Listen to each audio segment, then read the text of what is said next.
দূর থেকে একটা শট ভুটানের, সেটা কিছুটা হলেও ভড়কে দিয়েছিল গোলকিপার মিতুল মার্মাকে। এই ধরনের শটে তারা পারদর্শী, তারা সাধারণত যে কাজটা করে বলটা দিয়েছেন এবং সেখান থেকে রাকিব কাজেম শাহর কাছ থেকে পাস পেয়েছেন। তারপরে ভালো একটা কাটব্যাকের সুযোগ তার সামনে ছিল, ফিরতি বল, সেকেন্ড বলটা বাংলাদেশের পায়ে যে শট হয়েছে সেখানে জামাল ভুঁইয়া পাটা ছোঁয়ালেই হয়তো পেয়ে যেতে পারতেন গোলের দেখা।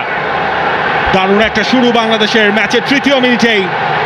স্থান নিয়েছেন হামজা চৌধুরীও। জামালের টার্গেট, সেই হামজার হেডার, হামজার গোল। ব্রেভ নিউ বাংলাদেশ, সেই বাংলাদেশে হামজার গোল এবং এই স্টেডিয়াম এখন ফেটে পড়ছে।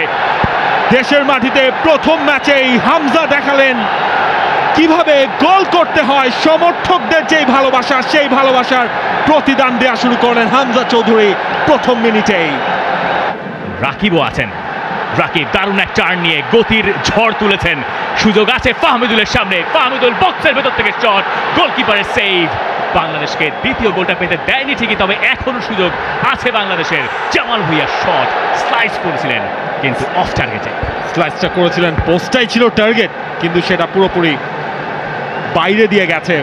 রাকিবের সেই দৌড়, ফাহমিদুলের ওয়ান টাচে শট নেয়া। বাংলাদেশ অ্যাটাকিং। ফাহমিদুল যে শটটা করলেন, সম্ভবত এই ধরনের একটা কিছুই বাংলাদেশের সমর্থকেরা এতদিন খুঁজছিলেন। ওই জায়গায় বল পেলে আপনাকে গোলের নজর রাখতে হবে।